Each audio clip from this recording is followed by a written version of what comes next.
What's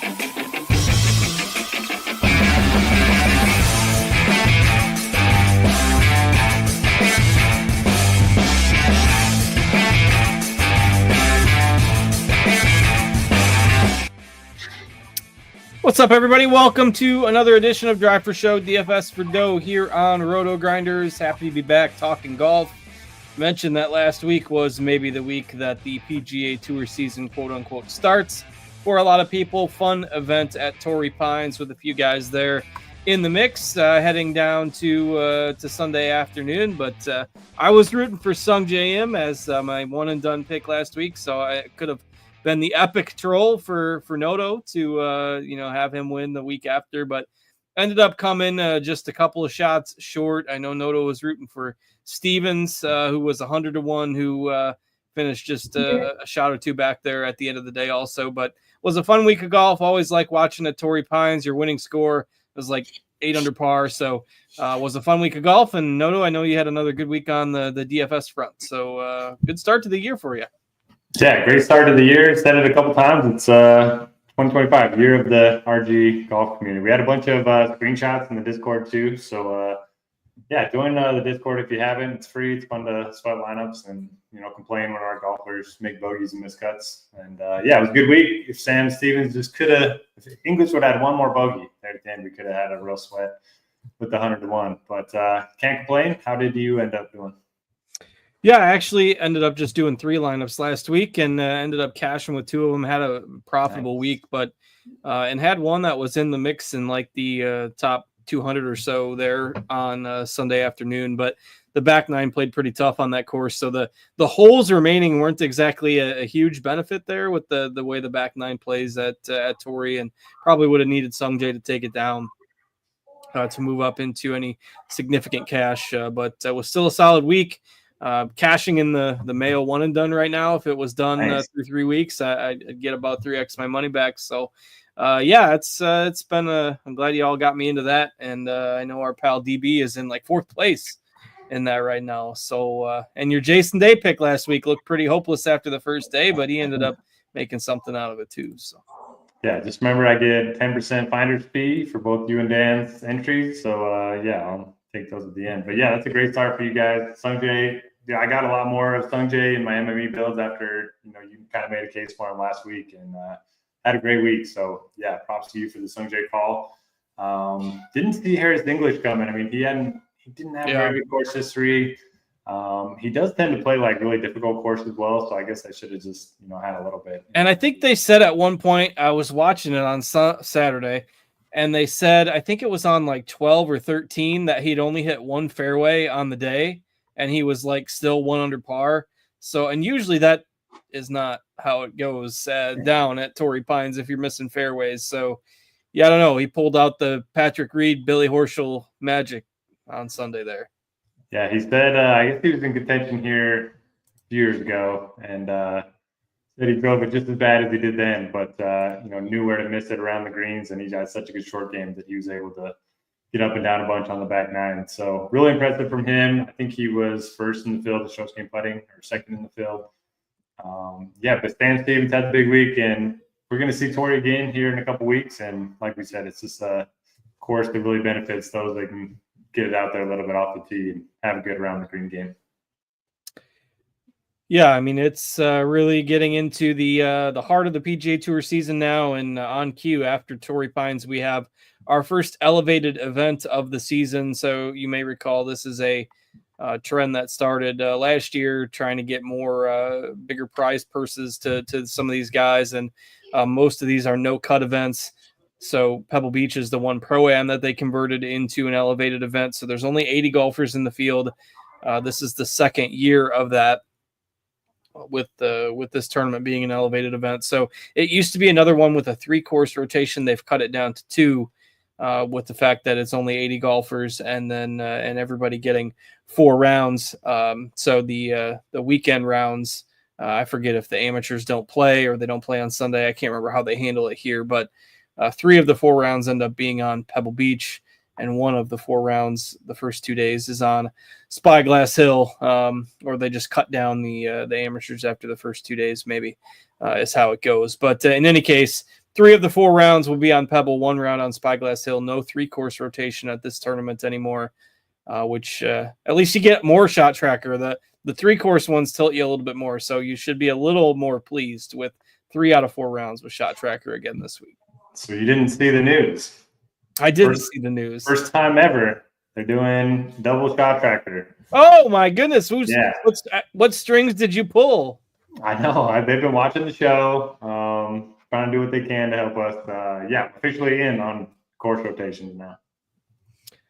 Well, I mean, was this? Did you tweet this somewhere, or where did you see it? Yeah, I think Justin Ray tweeted it, and I just retweeted it. But first time ever they're going to have for both courses. PGA Tour will have live shot link data on Spyglass as well as Pebble this week. That was yesterday. All right, I missed that one, so that's cool. That's good. Now we can be happy about it, but we need to make sure it works first. Don't get things messed up. Don't fall over backwards, get the courses backwards, something like that. So the problem is it's not going to just mess up on Spyglass. It'll mess up with both courses. And they'll have them backwards, or they'll have things programmed in there wrong. We've seen some of these events where birdies turn into double bogeys or vice versa. You just never know. So hopefully they get it worked out from the get-go this week. But that's good. I had not seen that yet. Makes sweating it even more exciting this week. So, all right, let's just go ahead and dig in. Anything else on last week's event that you want to touch on? I don't think I really have a whole lot. It was a carnage week for the 6 of 6 lineups for sure. I think even 5 of 6 lineups and 6 of 6 was only about 4% or 5% total last week. So it was if you had a 6 of 6, you were sitting pretty last week. Yeah, I think I made 88 lineups, and my main lineup was the only one with 6 of 6. So ended up working out pretty good. But did you happen to catch Tiger's win last night over Rory? I did. I watched probably the back half of it after I got home and had dinner last night. So I think that was, I said the first time we talked about it a couple weeks ago that it maybe didn't grab me as much, but the first couple of games were blowouts, and they didn't maybe have the best personalities. Like Tom Kim was great last night, really getting into it, cheering and talking smack and stuff, and Kisner as well. So yeah, it was that one was pretty entertaining, and it was competitive, and ended up going down to penalty shots, if you will. So yeah, I think that's I sat and watched it. I mean, I didn't feel like turning it off. So yeah, it was good. Yeah, it was the first full one I caught. Thought it was great. I've seen highlights of the other one, but it's kind of hard to just watch highlights of you don't really understand the context of each shot. So I thought it was really fun. Obviously, anytime Tiger's up there, I'm going to be interested. But I like the product, and hopefully they can keep it going. I heard they had to delay the Duke basketball game for golf. Has that ever happened before? Yeah, I'm sure the Duke fans that were tuning in for the game weren't too pleased. By the time the golf got over, I think the basketball game was about 4 or 5 minutes in, and they had to move it to one of the other 50 ESPN networks. But and then that game ended up being interesting in and of itself. Duke had a guy that puked his Gatorade all over the court. It was wild, pretty wild night of back-to-back sporting events there. I just kept the basketball game on after the golf ended and watched most of that. So, it was fun. Hopefully the golf league kind of moves forward there with good ratings and good TV. And a lot of times they throw it on a night where it's not competing with a whole lot of stuff. Right now you're basically just looking at regular season hockey or basketball. So with just one football game left. So cool to put that on in the middle of the week. All right. Shout out to J3, say his best cash ever. Thanks to Sam Stevens. So yeah, nice work there. Garth in the chat too. One guy got a free golf ticket from DK. Needs some help building his lineup. So yeah, listen to the show, and you can always reach out to me too if you have any questions. Yeah, so we've got 80 golfers this week. No cut. 3 of the 4 rounds on Pebble, which is kind of a different analysis than what it used to be at this event. But what are we looking at? Obviously, an iconic course here, plenty of course history. What do we got at Pebble this week? Yeah, so it is a very short par 72, less than 7,000 yards. Typically, we see par 70s that are a lot longer than this. So kind of gives you some context on how short these holes are. A lot of the holes required forced layups off the tee. So you're going to see, a lot of guys hitting less than driver. The average driving distance here was only 277 last year, which is, 20 yards below toward average at this point. The fairways are pretty wide and they're easy to hit just because they're not going to be hitting a lot of drivers. But the big story for me is the small greens, 3,500 square feet. Typically we see like 60 or 6,500 to 7,500 square feet. So these are just tiny. But the course's difficulty all comes down to the weather, and it looks like there's going to be no wind all 4 days. It's right on the coast there, so when we do get wind, it really makes it early week indications. Kind of looks like it's going to be on the easier side with the weather. So I think the winning score is probably going to maybe get into the 20 under par range. We haven't seen that the last 5 years. But with this field, with the wind, I think we could see some good scoring conditions. For the most part, I'm looking at guys that play well in California, guys that play well shorter courses, guys that play well on Poana. Both courses this week have Poana greens. And then Spyglass is actually pretty difficult. So if you are playing Showdown, I would kind of focus most of my attention on the Pebble guys. Yeah, the times where Spyglass has a lot more trees and is a lot less exposed. So if there does happen to be a day where there's heavy winds, targeting guys the first 2 days that are playing Spyglass that day makes sense.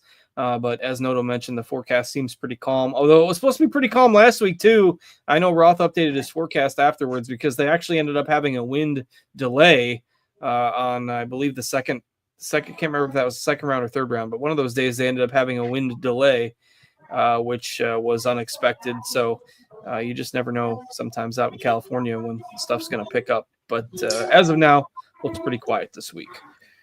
Yeah, I was on crunch time with Roth while the delay happened, and he's like, "No, what's happening? I'm never wrong on weather." He was not happy about the delay.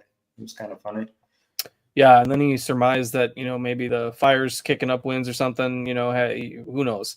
It's weather, it's weird, and ended up being a little bit more brutal at Torrey Pines. The final round was a little rough as well in spots. Scoring was pretty tough on Saturday for the final round as well. So back to the usual Thursday to Sunday. That's been messing with my head ever since. So back to the usual Thursday to Sunday this week. Probably a few more eyeballs on the PGA side with no NFL to compete with it this weekend. And of course the strong field and the iconic course doesn't hurt. So let's go ahead and start at the top. We've only got 3 golfers above 10K. The pricing does tend to be pretty soft for these elevated events. Scheffler's back this week, of course, after his kind of freak household accident with his hand over the holidays. This is his first event back. No discount on the pricing, though. He's 11.9 on DraftKings, Rory 10.7, Morikawa 10.2. We'll just talk about those 3 guys here. We've got them basically combining for about 70% ownership, with Scheffler taking up a good majority of that. Interesting with him, first start back. It's always scary to fade him. What are we doing with Scheffler and Rory and Morikawa at the top? I don't know. Coming into the week, I didn't want to play a ton of Scheffler. Just got I don't know how much he's been practicing with the hand injury. Hasn't teed it up in a while. You get the high ownership, high price point. But Shane Lowry came out today and said Scheffler was playing behind him at Cypress and was 600 through 6 holes. So he doesn't think the hand injury is bothering Scheffler too much. I don't know, such a small sample, but it doesn't make me feel very good about my fade. So I'll probably end up playing 25% of him in my MME and then fading him in my single entry lineup. But I don't feel great about it. What are you planning to do? Yeah, it's scary to me as well, but I think at that salary tag, I'm probably going to be underweight also. This is a Pro-Am. Who knows? He could be testing some things out at various points, but it's a scary fade. You're going to have to make that decision on your own. Certainly 0% if you're building 50 or 60 lineups probably isn't smart, but if he's going to be 35 to 40% owned, I got to be underweight on that this week. And if it burns me, then I'll take the L on that. I just think, the $1,700 difference to Morikawa is so significant. Really helps you get an extra kind of stud in your lineups.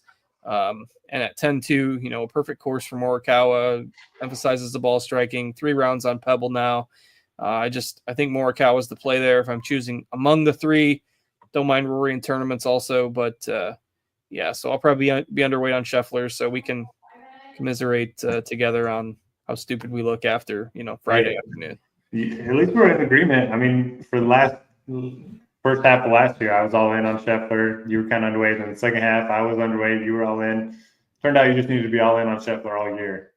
All in all the time is probably the right approach. But yeah, so if that makes you feel uncomfortable, play him. Certainly sounds like he's good to tee it up with his injury fully healed for the most part. So.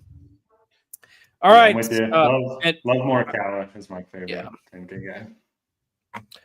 I'm presuming he'll be your number one guy in a single lineup build or a main lineup. Yeah, that's my plan. Just perfect course fit for him. Good iron player. His short game's gotten so much better over the last year. Rory's only played here once, and he was 66th out of like 80 guys. And I don't know if he can recover from that loss to Tiger last night. So probably going to be a little underweight on Rory. Going to be a hangover effect with how Rory handles it after that loss. I'm sure he'll be all right. All right, let's go ahead and move down into the 9Ks. Ludwig Oberg at 9,900. He was dealing with an illness last week. Ended up really fading the final two rounds. I know he was a pretty popular pick. He was the most expensive guy on the board. So who knows if he's got any lingering effects. I'm not sure whether it was a stomach bug or a respiratory bug or whatever. But probably enough to make me shy away a little bit. I think I prefer the pivots in the 9Ks. You've got Matsuyama, who's been playing great golf. You've got Justin Thomas, who's probably my pick to win this week at 9.8K. I just think he's a different golfer now. Came back here last year, had a top 10 finish, even when he wasn't in that great of form. Had a second place finish a couple weeks ago, the last time he teed it up. We know he can dial it in with his irons. His scrambling stats of late are really good. So I think this lines up well for Thomas. I like him. I think you can make a good case for Cantlay as well. Matsuyama. So I'm probably out on Oberg if his ownership is going to be that high this week. But Thomas definitely my favorite in the 9Ks. Who are you looking at? Yeah, we're agreeing on a lot. Our first two tags are the same in Morikawa and Justin Thomas. He's just been great recently, and you think of his skill set, irons, wedge play. You do worry about the putter, but over the last 3 years, he's 14th in this field in stroke gain putting on Poana. So much better than being like the worst putter in the field on any other surface. So we'll take that from JT. I like the Cantlay call. Always plays well in California. Finally starting to play a little bit better with 3 straight top 15s. The bottom part of the range, I think Sam Burns is interesting. He's a guy that's really good putter, really good short game too. And then wanted to get your take on Sung Jae. Wasn't great here last year, but when I think of a good course fit for him, this kind of feels like the perfect spot. Yeah, it does. I mean, we've had a couple of good course history weeks in a row for him, and then 1 week where he didn't play well, 1 week where he did. So I would think, long term, he's probably going to have good results here. Certainly has to be encouraged with the way he finished last week. Had a really good round on Sunday when the conditions were pretty tough. If you look at his longer term stats, still grades out pretty well. 12th around the green in this field, last 36 rounds. So, I don't have a strong conviction on him one way or the other this week, but he'll definitely be in my player pool. Probably wouldn't make a single lineup or maybe even a 3 max for me this week. But I think if you're putting, 20 plus lineups together, probably be overweight the 12% that we have. Yeah, I'm kind of with you there. Any take on Tommy Fleetwood? We haven't seen him, this side of the pond for a while, but it seems like he plays well in these good fields. Yeah, I don't. He's probably the guy right now that I've just kind of ignored, and that maybe that's what everybody's going to do. 31st here last year. I just don't. I don't have a take on Fleetwood really one way or the other this week.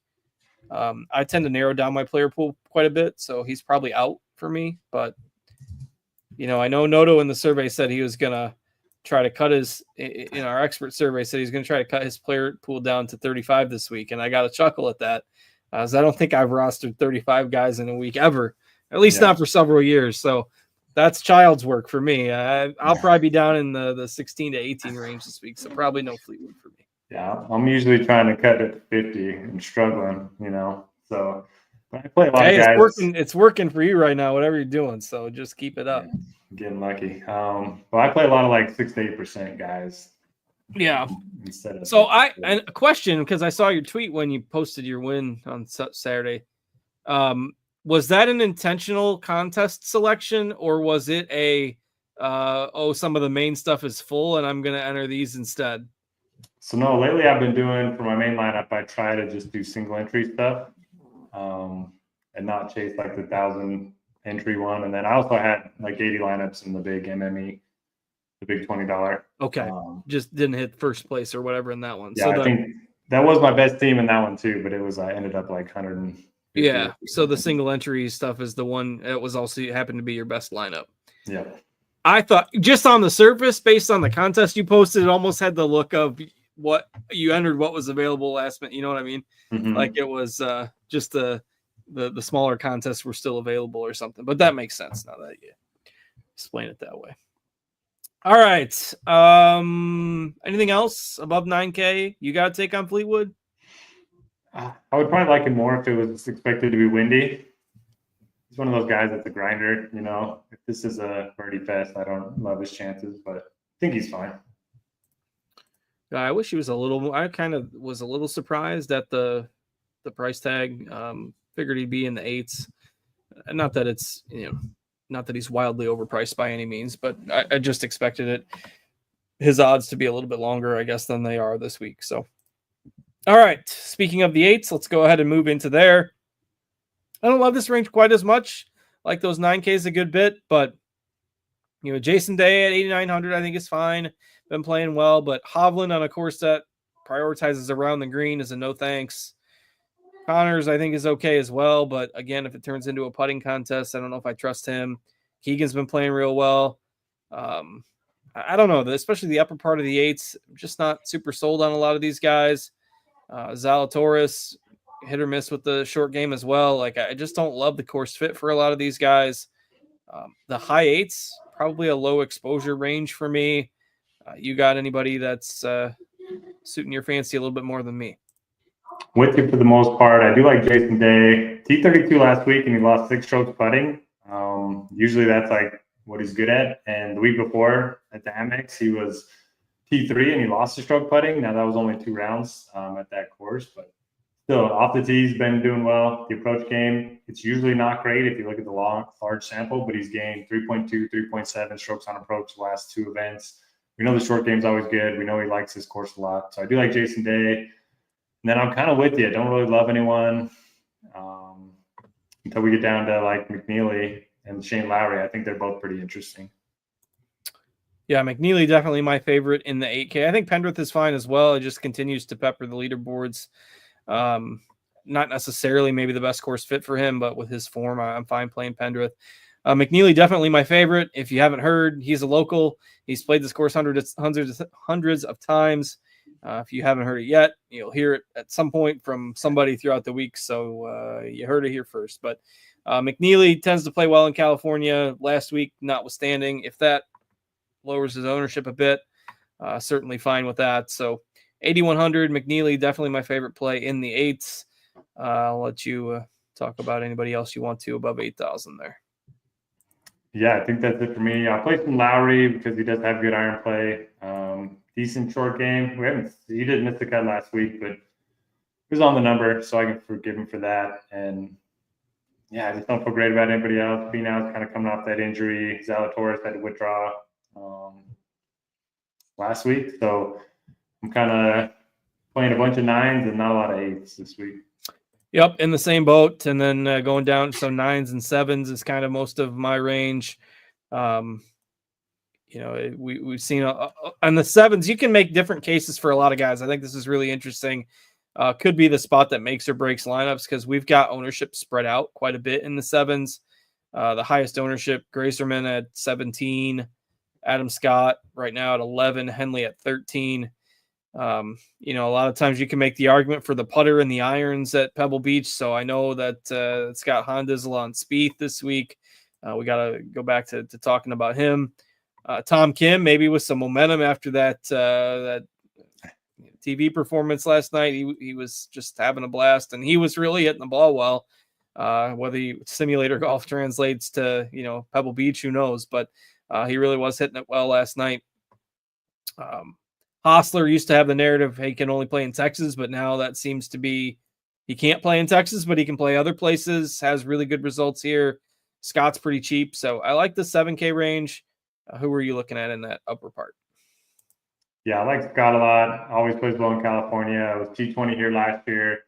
Look at his stats. He's good on approach, good around the green, good putter, and he's had a couple runner-up finishes recently. So I do like Adam Scott. I played Tigala whenever he's in California. Kind of let me down a little bit on Sunday last week, but did make the cut at least. Feels like a good Henley spot too. Kind of a similar skill set to Tom Kim, so I'll play a little bit of both of them. And am I seeing this right? Spieth hasn't played since August. It's been a long time. That's wild. You would think he would. That's a long time off. I don't know if that's good or bad for him. I mean, it's not going to hurt. It's not going to be any worse. The projections really don't like him. If you're new here, I don't like Spieth ever really in DFS. So you can pretty much just ignore what I say about him, because if you're looking for reassurance on Spieth, you're frankly never going to get it from me pretty much ever. So I'm just going to be honest about it. There's bias in there. I don't really know why. I've just kind of been the Spieth curmudgeon for multiple years. It's part of the shtick, if you will, at this point, I suppose. But alas, I'm still not playing Spieth at 7.9K. If you want the low ownership, go for it. There's just so many guys in here that I think are playable that don't need to take a chance on Spieth after a long layoff. And it's not like he was lighting the world on fire last year either. So last week's champ, Harris English, Benny On, lead up the bottom part of the 7K range. Max Homa, a lot of people were going for the California narrative with him last week. That did not work out. Dietrich is another guy. I always like playing him when he's low owned and cheap. And that's what we have here this week. He played well here last year. Poston is a short game guy that can make plenty of putts. So again, bottom part of the 7K range. I've been playing Harry Hall for 6 months now. It's just lots of options that you can help fill out as values. I won't take up everybody here. So who are you looking at in the 7 to 7,500 range? Yeah, I like Dietrich. I like Tom Hoagie. I couldn't believe how popular Max Homa was last week. I think he ended up being like 18% in the $20 MME or big tournament. So he won't be 18 this week. I assure you. 18 this week. I think he tripled his first hole last week and just kind of mailed it in. Never recovered, really. Just brutal. I had a little bit of him, but I didn't. If I would have known he was 18%, probably wouldn't have had any. But yeah, I like the Harry Hall call. You've been on him forever, and he's just been great. So I'll play some more of him. And yeah, don't hate Poston, don't hate Siwoo. Cam Davis is always a guy that plays well at the same courses. He's been pretty good recently too. He's got back-to-back top 20 finishes here. But you do got to be careful with course history, because prior to last year it wasn't a very strong field. Yeah, and 3 courses involved as well until they changed it around. So somewhat of a caution if you're just using course history as a guide. Certainly doesn't, I mean, it's the same main course, but definitely a good point to mention as well. All right, do we have enough people that want to do a snake draft tonight? I've tried the last couple weeks. I know we maybe don't get as many live viewers at this time of year, but we do have a fun event this week. So again, I'm gauging interest. If you want to do a snake draft and you're watching us live, drop a comment in the YouTube stream, and we'll see if we can fire up a snake draft here at the end. We've already gone about a half an hour even without one, so we don't need to do one, but if you are interested, we will fire one up here at the end. Please drop a comment on the YouTube if you are interested in such. I like Denny McCarthy down here as well. I mean, short game course, 7K. He's had pretty good results here the last few years.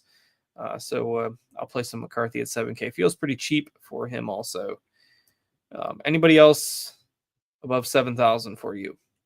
Minwoo Lee is finally priced appropriately. Nice to see. He's usually like after he was 9K forever for no reason. Yeah. And yeah, he's just a popular guy. So I think he just garners more ownership than he should, but not really the best course fit for him. I think he's 0-2 here as well, but just wanted to mention him. All right, Brian is in. J3 is in. They say that people want a snake draft. So let's find a snake draft and get one fired up. And then while that timer is ticking, we can go through the 6Ks here. So got to go to golf lobby, snake draft on DraftKings. Haven't done one of these in a while. I got to remember how to do it. and then click on Snake. Ooh, And find a $5. A $5 6-man is already 4 of 6. We could do the $10. That's 2 of 6. $10 2 of 6. We got sitters in here.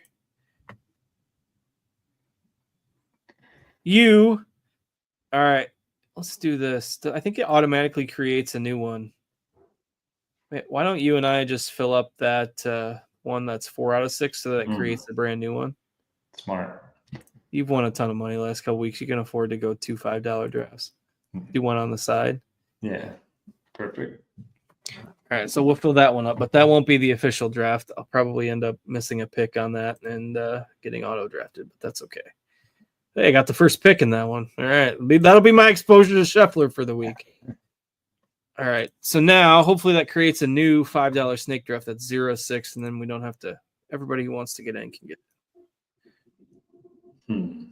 Yep, it went all the way to the bottom though of the listing. So there is now a $5 snake draft on DraftKings for golf that is 0 out of 6. If you want to hop into the live snake draft, get in there now. I am the first one entered, so it'd be 1 of 6. And we'll use that one. Now it's 2 of 6. All right, while we wait for that to fill, I will drop the link. Oh, looks like somebody already snagged it. So good. All right, 6Ks while we wait for this to roll about. Who are you looking at for punts? Yeah, I kind of love the 6Ks this week because you can play 3 guys in the 9Ks and then kind of drop down to the 6s. I think I'm going to be doing that in my main lineup. I like Aaron Rye.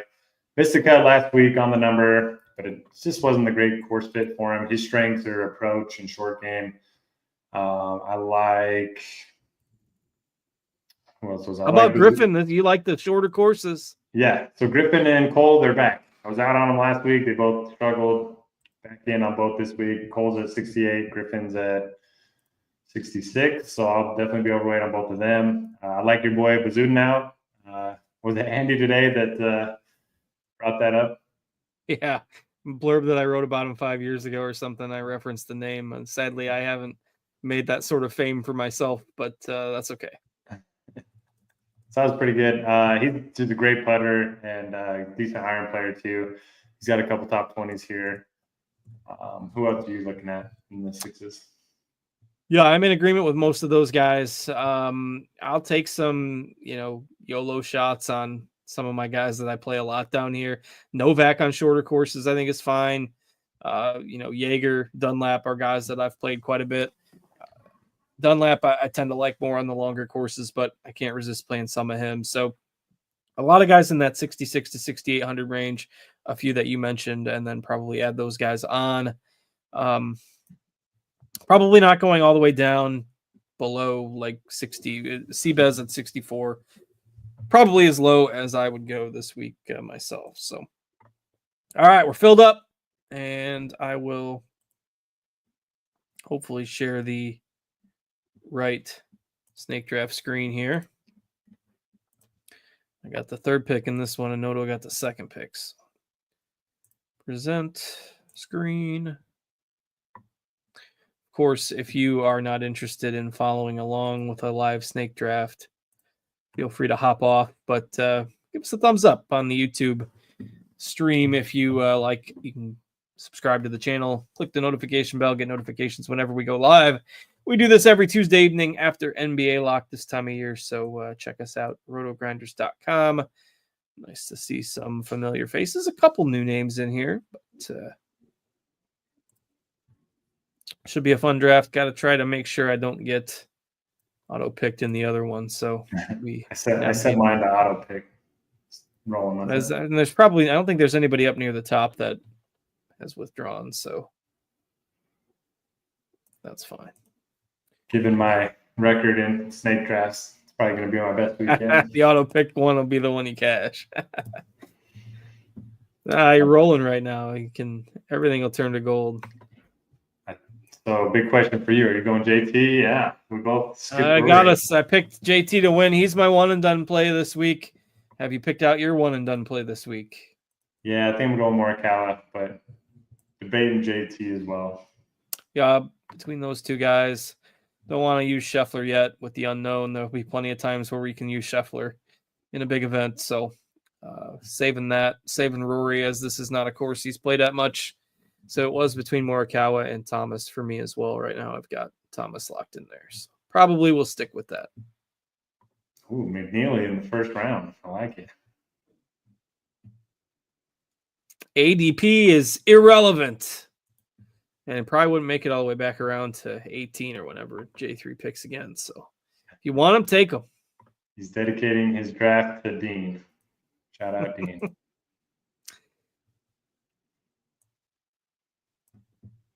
Well, dang, I was kind of thinking that Cantlay might come all the way back around there to me, but it did not happen. I think I got to go with Sungjae there.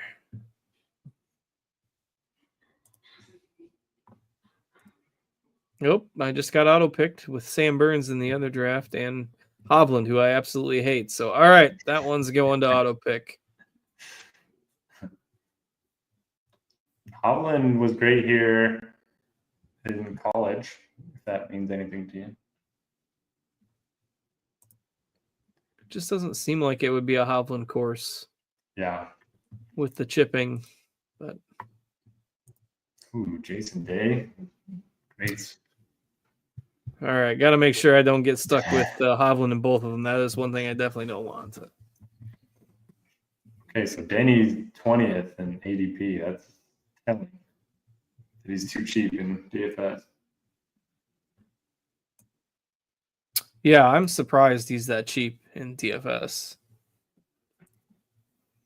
I was looking at his numbers too. His irons were really good the last time he played.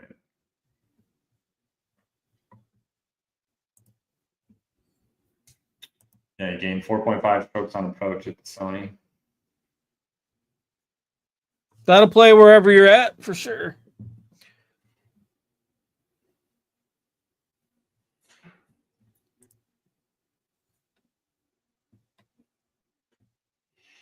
How far does All right.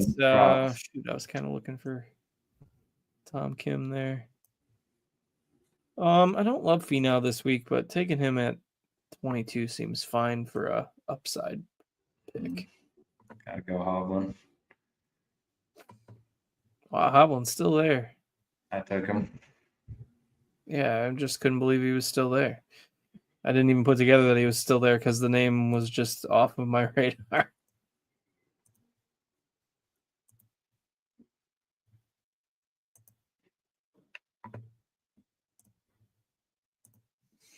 All right, rolling into round 5 here. There goes Harry Hall. Does Speed get picked? Yeah, I think so. I'll say the last round. Somebody will take a shot. Won't be by us. It's up to the rest, another 4. If he's still there, maybe I've got to take him to save face after I said he would be picked.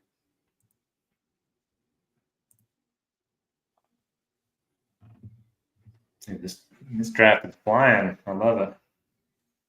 Yeah, so you don't. So this one is farther along than the other one that we joined a couple minutes prior to because it has the squatters in there, and that's even with Noto on auto pick.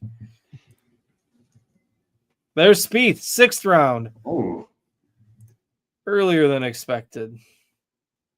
Wouldn't be me.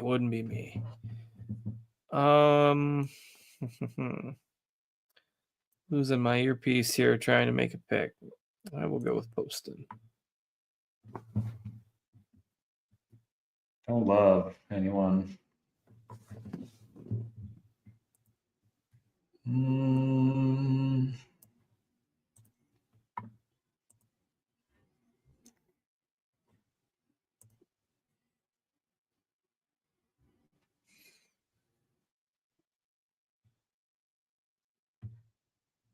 Still, even with the 80-man field, got pretty decent golfers here for the final round. So the depth of the signature events are certainly showcased a little bit more here.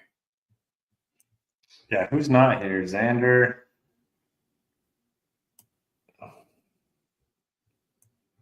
Go on brand with Dunlap for my last pick. Yeah, Xander is the big name that's it's hard for me to keep track anymore because I forget who's not on the tour.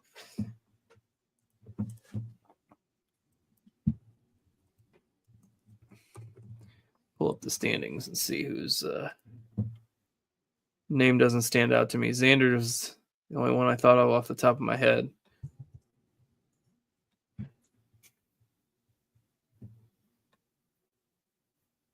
Definitely not a lot of them for sure.